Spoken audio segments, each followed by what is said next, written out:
Alors, bonjour. On parle d'une semaine où, eh bien, une graine s'est plantée, une porte s'ouvre et des choses vont changer. Vous avez bien vu quand même que nous vivons d'une période assez extraordinaire. Et bah, cette semaine du 14 au 21 juin, elle est dans le même ordre d'idées. Et bonjour, c'est Judith d'Astrologie et compagnie et je vous présente les brèves de lune pour la semaine du 14 au 21 juin. N'oubliez pas que vous pouvez travailler avec moi. Vous pouvez faire une consultation avec moi, j'ai quelques places. Je suis là pour vous accompagner, mais si vous n'avez pas le temps ou si vous préférez quelque chose de plus léger, rejoignez le cercle. Le cercle, c'est l'endroit où je propose des ressources. Faites pour vous. Il y a un soin vibratoire, aussi une guidance mensuelle pour vous, c'est-à-dire c'est une app, vous rentrez votre signe ascendant et vous avez tout le mois qui se déroule pour vous.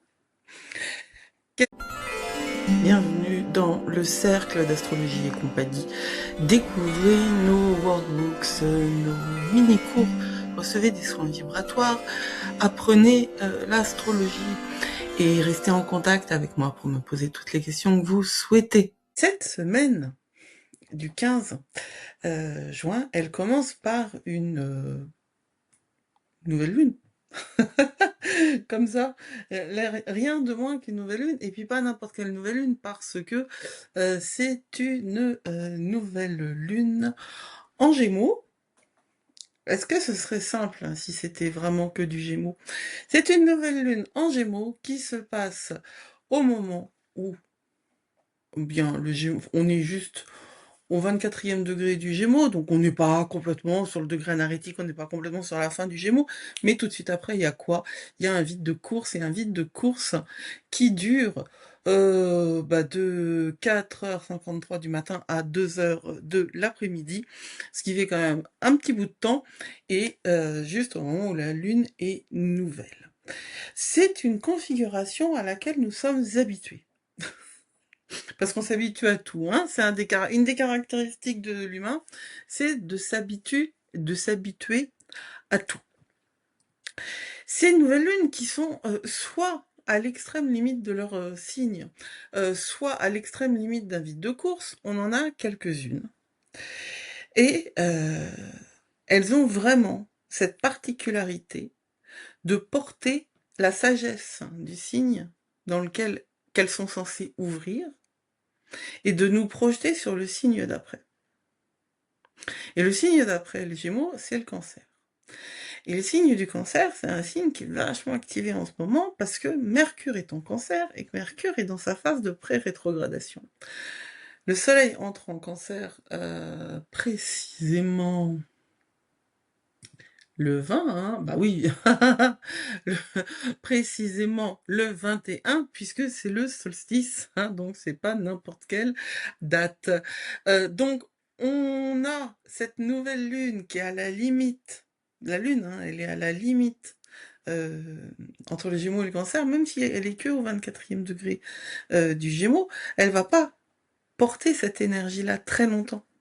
Elle va dans l'énergie du Cancer. Dans le cercle, j'ai un cours sur les vides de course où je vous explique l'énergie, comment est-ce que ça se joue, un vide de course qui prend une énergie, parce que quand la Lune, elle est hors relation avec les autres, elle porte encore l'empreinte du signe d'avant, en l'occurrence le Gémeaux, et elle la conduit vers le signe d'après, en l'occurrence le Cancer. Et entre les deux, il y a un espace vide. Et cet espace vide, c'est cet espace liminal, c'est ce vide en fait à l'intérieur duquel nous créons. Tout se crée à l'intérieur du vide. Tout se crée à l'intérieur de notre imaginaire, mais tout se crée à l'intérieur du vide. Cette nouvelle lune en Gémeaux, il va y avoir évidemment une vidéo complètement dédiée à ça, mais elle a cette puissance de la curiosité que le Gémeaux a, mais le Gémeaux, il est dirigé par qui?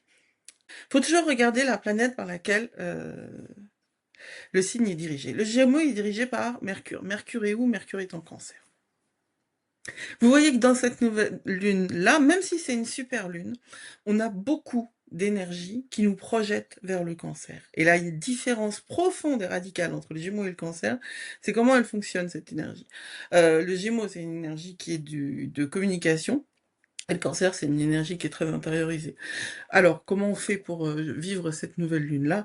Eh ben, vous verrez, je vous en parle, mais c'est quand même un nouveau cycle qui s'ouvre. Et en fait, de ce lundi, en tout cas c'est dans la nuit de dimanche à lundi, c'est la semaine dont je vous parle là, jusqu'à dimanche, eh ben, on va vers la deuxième ouverture qui est le soleil en cancer. Donc ça ressemble à une semaine qui s'ouvre en Gémeaux, mais en vérité, ça s'ouvre en cancer, avec le cancer dans l'énergie du cancer, le solstice d'été, qui est une des grandes portes saisonnières de l'année. Et entre ces deux portes, on a 7 jours pour assister, presque comme un spectateur, hein, à la naissance de cette graine qui va traverser 3 éléments différents, comme pour s'imprégner tour à tour de l'eau, du feu, de la terre, avant de se présenter au seuil de l'été. Et au milieu de cette traversée, Vénus va faire 3 choses très importantes. C'est pour ça d'ailleurs que le soin vibratoire pour cette saison-là, il est autour de Vénus. Celui de la saison précédente était autour d'Uranus, parce que Uranus était super activé, mais là c'est Vénus. Vénus, elle est très très très présente et elle va avoir 3 actions durant cette semaine, une douce, une rêveuse et une qui va nous déranger. Mais en vrai, c'est quand on est dérangé qu'on bouge. Donc voilà. Euh, Mon principe, hein, c'est de vous donner accès à cette conscience des cycles célestes qui se répercutent en vous et à vous donner aussi les outils pour changer votre vie, tout simplement. Alors le premier mouvement, c'est la graine. La graine se plante parce que dimanche, la Lune, elle termine son voyage balsamique décroissante en Gémeaux et c'est une journée de fin de cycle. C'est une journée de nouvelle lune, mais c'est une journée de fin de cycle. Rappelez-vous qu'avant la nouvelle lune, il y a la lune noire. Et que la lune noire, c'est le moment où la lune se tait dans le ciel. Donc, avant la nouvelle lune, l'énergie qui nous conduit vers la nouvelle lune, c'est une énergie à l'intérieur de laquelle on doit être dans la gestion des fins de choses, des derniers échos, des derniers rangements intérieurs. Et donc, quand elle se forme, cette nouvelle lune, c'est le moment où on va planter une graine. C'est pas le moment où on va commencer à construire. On construit après. On construit quand la lune revient un petit peu dans le ciel. Mais on plante. Et on plante avec ce Gémeaux qui se projette dans le cancer, on plante des graines qu'on va voir avec la parole, la curiosité, ce qui se partage et ce qui se transmet, les liens, les conversations. Et comme c'est projeté dans le cancer, c'est tout ce qui va nourrir une espèce de communauté ou un lien très affectif. Le Gémeaux est pas particulièrement une énergie affective à l'origine, mais celle-là, elle va vous inviter à formuler avec des mots ce que vous voulez explorer, apprendre, dire, écrire et enseigner dans les mois qui viennent. Je m'adresse à des gens qui ont peut-être comme objectif de construire quelque chose et pour ne plus être dépendant des autres. Eh bien, c'est maintenant qu'il faut le voir. Après, on est dans la pré-ombre de Mercure rétrograde. Donc tout ce qui va se passer autour de cette nouvelle lune va vous indiquer comment Mercure rétrograde va euh, se, se- comment dire, se réaliser pour vous, se développer. Comment le scénario de Mercure rétrograde va exister réellement à l'intérieur de votre vie. Ça, vous le verrez, vous le voyez maintenant. En fait, c'est comme une espèce de bande-annonce, la préombre. Tout dépend de la manière dont, évidemment, votre Mercure est placé. Tout dépend si vous avez Mercure rétrograde au natal ou pas. Mais la période de la préombre, c'est vraiment quelque chose de très important et c'est souvent mis de côté parce que globalement, on réagit quand Mercure est rétrograde et quand il est un peu tard, en fait, et qu'on se dit « Ouais, putain, je suis surprise !» Bah oui, mais non. Vous étiez prévenu simplement. Pour avoir les informations, encore faut-il se poser la question, quoi. Hein. La graine, elle a besoin d'un sol pour que le sol la nourrissent et lui donnent la possibilité de grandir. Et c'est précisément ce que va faire le reste de la semaine. Parce que la semaine, elle devient très très belle entre la phase du premier croissant, le moment où l'élan, où la lune trouve son élan pour aller vers le premier quartier. Elle va quand même traverser 3 éléments différents en 6 jours. Hein. Donc, elle passe en Cancer lundi soir, enfin lundi dans l'après-midi, l'eau. La graine, elle reçoit sa première nourriture, c'est l'eau. La tendresse, le soin, la chaleur du foyer intérieur, c'est pour ça, c'est tout de suite après le vide de course, c'est pour ça que la nouvelle lune, elle est dans cette perspective-là. Vous êtes encore dans l'air, mais vous voyez l'eau arriver, et c'est ça qu'il faut connaître, qu'il faut savoir pour avoir une idée du projet que vous allez planter, et comment vous allez le faire, avec qui ça vous ferait du bien de le faire, en fait. Mardi soir, la lune s'oppose à Pluton. Donc mardi soir, on a une émotion brute, archaïque. Hein. Pluton est toujours rétrograde. Cette émotion presque archaïque qui peut remonter dans ce début de semaine, faut pas la fuir, faut pas la nourrir non plus, hein, mais il faut pas la fuir. Alors il y a encore un vide de course, mercredi 17, 9h du matin à 2h de l'après-midi. Elle rentre en Lion après, et à ce moment-là, c'est le feu, hein, après l'eau, c'est le feu. Donc c'est le moment où notre graine, notre projet commence à véritablement, et comme la lune monte aussi dans son énergie, commence vraiment à prendre une forme, je veux dire, une formation, oui, ça c'est mon boulot, mais une forme, une couleur, une voix, une personnalité. Là, on peut avoir envie de bouger, d'oser, d'avancer. Et mercredi soir, la Lune, elle rencontre Vénus en Cancer. Donc, il y a cette douceur, une conjonction tendre, ça s'appelle pour moi. C'est une bénédiction supplémentaire. Ensuite, elle passe en Vierge. Bien, cette énergie, on va s'organiser, on va faire un petit peu le tri, et la graine va recevoir cette fois la structure, la méthode, etc. Quelque chose qui va vous pousser à avoir des actions concrètes. Et le premier quartier est en Balance dimanche, au moment où le solstice arrive. Donc, le premier quartier en Balance pose une question d'équilibre au moment où le solstice arrive, qui lui est pas d'équilibre, parce que le solstice, c'est la nuit la plus courte et le jour le plus long. Alors, c'est pas du tout un problème, ça. C'est pas du tout un problème, c'est une manière d'organiser les énergies pour vous montrer d'un côté ce que le soleil vous propose pour vous le reprendre, hein, parce que le moment où le jour est le plus long, bah, c'est le moment aussi où, à partir du lendemain, enfin, pas du lendemain, parce que le solstice, c'est-à-dire que le soleil est stable et pendant 3 jours, ça bouge pas. Mais donc, le surlendemain, et ben, les jours, ils vont réduire. On entre dans l'été, donc les jours raccourcissent. Moi, ça m'a toujours fait rire, ça, je trouve ça excellent, en fait. Donc tout le monde est vraiment super bien fait et super rigolo dans son absolu manque de cohérence. Alors, Vénus. Parlons de Vénus quand même. La graine, elle traverse les 3 éléments. Vénus, elle a une semaine qui est vachement intense avec 3 aspects majeurs qui vont se succéder. Le premier, c'est un sextile à Uranus. Il s'étire jusqu'à mardi. C'est un aspect de magnétisme inattendu. C'est la rencontre qui surprend une opportunité affective ou financière. Au moment de la nouvelle lune, ça peut être très intéressant quand même. On peut se sentir particulièrement rayonnant ce jour-là et attirer à nous des personnes ou des expériences qui ouvrent quelque chose. Donc il faut rester disponible, faut pas courir après. Faut jamais courir après Uranus. Le deuxième aspect est rêveur, comme je le disais. C'est un trigone à Neptune. Il s'installe jusqu'à mercredi.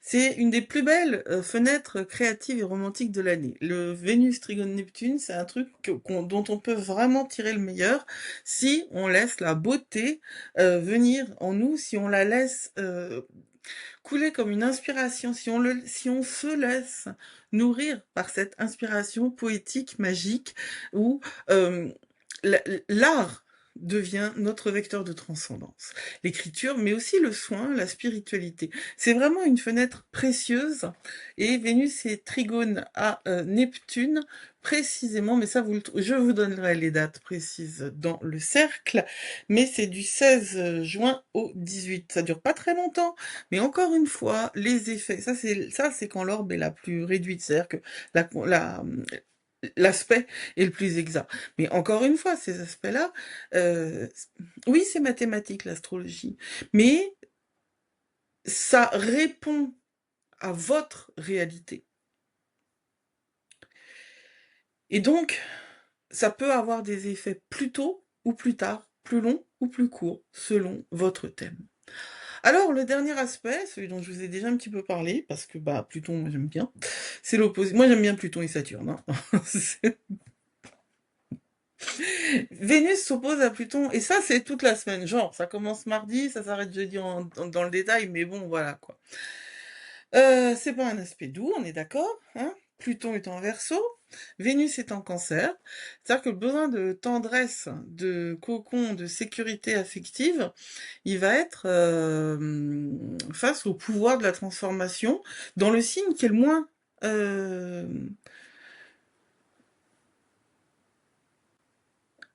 sentimental possible. Je dis pas que le signe du Verseau c'est un signe qui n'a pas d'émotion, je dis que c'est le moins sentimental. Il va pas jouer sur les sentiments. Alors, la transformation brutale, elle va montrer ce qui se cache sous la surface. C'est super important, cet aspect, il va révéler les masques. Les vôtres parfois, ceux des autres souvent. Et il va mettre en lumière les jeux de pouvoir dans les relations intimes, l'argent comme outil de contrôle, la jalousie sourde, la peur de perdre l'autre. Cette semaine, si quelque chose remonte dans vos relations, cette crispation, une intuition désagréable, le sentiment d'être manipulé ou de manipuler, ne balayez pas cet aspect sous le tapis.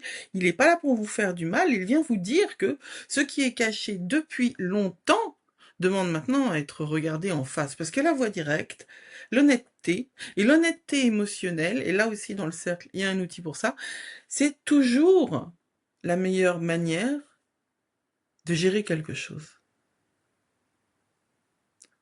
Ne combattez pas Pluton avec les armes de Pluton. Donc, c'est important, c'est lourd, mais c'est vraiment fait pour nous aider, pour nous accompagner. Et puis, vendredi, on a 2 grandes portes qui s'ouvrent presque coup sur coup. Et encore, je parle même pas du sextile Mercure-Mars, parce que bah, c'est sans fin, quoi. Hein. on va en faire, on va en parler dans le cercle, mais je veux dire, là, moi, je fais les choses sur un temps plutôt court. Donc, la première des choses dont je dois vous parler, c'est Chiron qui entre en Taureau. Événement astrologique majeur, là aussi, il y aura une vidéo spéciale. Chiron, c'est la planète de la blessure profonde et elle quitte le bélier après 18 ans pour entrer en taureau et y rester jusqu'en 2034. C'est une nouvelle blessure collective qui entre en scène, celle de la sécurité matérielle. L'argent, le corps, la maison, la nourriture, la capacité de se sentir en sécurité dans le monde tangible. C'est un thème qui va être travaillé en profondeur pendant 8 ans pour vous comme pour la collectivité. Donc si vous êtes né entre 76 et 84, ce passage marque aussi le début ou l'approche de votre retour de Chiron, un seuil personnel d'une importance majeure dans une vie. Il y aura un épisode il y aura une vidéo dédiée à ça, et dans le cercle, vraiment, c'est le sujet qui va nous importer beaucoup dans les mois à venir. Et puis dimanche, le soleil entre en Cancer, c'est le solstice d'été, le jour le plus long, le moment où l'année bascule, et la saison qui s'ouvre est celle donc du Cancer, du cœur, du foyer, des liens tribaux, de l'eau qu'on laisse couler, pour qu'elle nous nourrisse, pour qu'elle nourrisse la graine qu'on a plantée en début de semaine. Voilà, voilà, voilà. Alors, si vous êtes appelé à pas trop en faire, eh ben c'est normal. Gérez votre énergie au mieux. Vous pouvez être super boosté et en profiter à fond. Si vous ne l'êtes pas, ne vous en voulez pas. C'est pas simple de naviguer les énergies actuelles. Mais je vous envoie tout mon amour et je vous rappelle que vous êtes beaucoup plus fort que vous croyez. Blessed be.